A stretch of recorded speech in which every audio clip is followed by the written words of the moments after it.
ने चुनाव तो लड़ेंगी और रामपुर लोकसभा सीट से तो बहुत क्लियर है कि समाजवादी पार्टी की तरफ से आजम खां चुनाव लड़ रहे हैं।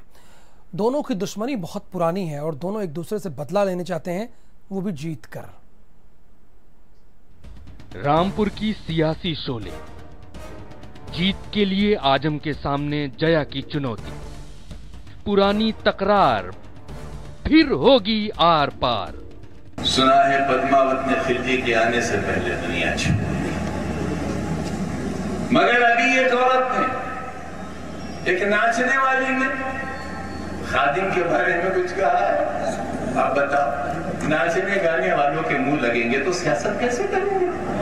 कि पद्मावती एक ग्रेट वॉरियर है और खिलजी से लड़ने के लिए वो किस तरह तैयार हुई है। तो मुझे ऐसा लगा कि जब मैं उस फिल्म देख रही थी तो मुझे ऐसा लगा कि खिलजी का जो किरदार जो रणवीर ने किया था बहुत अच्छा सा खूब निभाया उसने।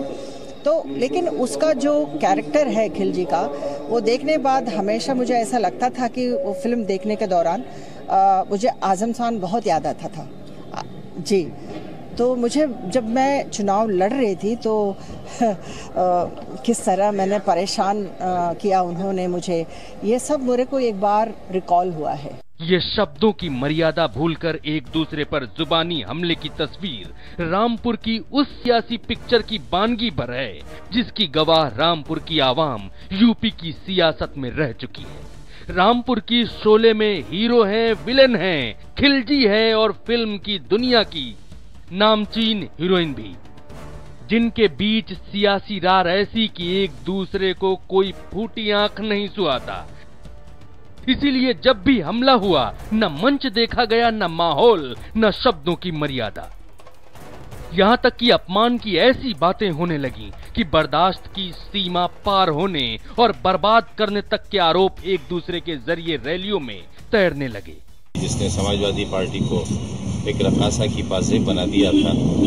समाजवादी पार्टी ने इन बरसों में क्या खोया क्या पाया, ये समाजवादी पार्टी अच्छी तरह जानती है। मैं फिल्म अदाकार नहीं हूँ, वो फिल्म अदाकार हैं और अमरपाली की मशहूर डांसर हैं। मैं अदाकार नहीं हूँ, मैं एक मामूली मोहल्ले में रहने वाला राजनीतिक वर्कर हूँ। तुझको मालूम है दुनिया तुझे क्या कहती है, हाथ रख लेती है कानों पे तेरे नाम के साथ। भगवान अल्लाह उनको माफ नहीं करेंगे। और मैं ये भी बताना चाहती हूँ, इतना मैंने एक लक्ष्मण रेखा को मैंने पार कर लिया है। इससे ज़्यादा मैं बर्दाश्त नहीं करूँगी, क्योंकि अब मुझे इन शब्दों को सुनने का क्षमता नहीं है। ये जारी रहे तो अगर वो जो बोलेगा वो भी मैं बोलना शुरू करूँगी, वो जो करेगा वो भी मैं करना शुरू करूँगी, क्योंकि क्यों चुप रहे। ये तो हुई पुरानी बातें, फिर से पुरानी दुश्मनी जिंदा होने जा रही है। सपा से आजम खान को मैदान में उतारने के बाद बीजेपी ने जया पर दांव खेलकर फिर से जंग को हवा दे दी है, जिसके औपचारिक संकेत भी मिलने लगे हैं। तो जयप्रदा जी ने भी ज्वाइन किया है, वो भी वही प्रोफेशन में है। उन विधायक जी से बात करेंगे। भारतीय जनता पार्टी एक राजनीतिक पार्टी है, किसी को लड़ाना था, हमारे लिए इससे कोई फर्क नहीं पड़ता। भाजपा से मुकाबला करें, हराएंगे इंशाअल्लाह और बढ़िया वोटों से। जया प्रदा के सपा में रहने के दौरान आजम खान से उनकी लड़ाई काफी चर्चा में रही। उस झगड़े की टीस बाद में भी देखने को मिली। एक वक्त ऐसा था जब राज्यसभा सांसद अमर सिंह की करीबी जया प्रदा को सियासत में रामपुर में लाकर पहचान कराने वाले खुद आजम खान ही थे।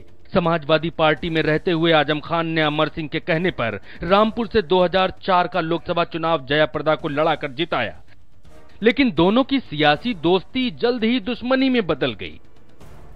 2009 के लोकसभा चुनाव में समाजवादी पार्टी के कैंडिडेट होते हुए भी आजम खान ने जया प्रदा का जमकर विरोध किया था, लेकिन इसके बावजूद भी जया प्रदा ने जीत दर्ज की थी। बाद में जया प्रदा को लेकर आजम खान के संबंध बदल गए। वो कई बार जया प्रदा को अक्सर नाचने वाली अदाकारा कहते थे और सलाह देते थे कि उनका काम फिल्मों में काम करना है, सियासत में नहीं। इसके बाद उनका झगड़ा इस रूप में आया कि आजम खान के कहने पर अमर सिंह के साथ जया प्रदा को भी समाजवादी पार्टी से निकाल दिया गया। 2014 में जया प्रदा लोकसभा चुनाव लड़ी, लेकिन रामपुर की जगह बिजनौर को चुना गया और समाजवादी पार्टी की जगह आरएलडी से टिकट लिया। मोदी लहर में बिजनौर में वो बुरी तरह से हार गईं। इस बार रामपुर से खुद आजम खान समाजवादी पार्टी के उम्मीदवार हैं। ऐसे में जया प्रदा के बीजेपी से चुनाव में उतरने पर ये जुबानी जंग अपने परवान पर चढ़ सकती है। ब्यूरो रिपोर्ट, भारत समाचार। और इस बीच दिल्ली से खबर यह है कि फिल्म अभिनेत्री उर्मिला मातोंडकर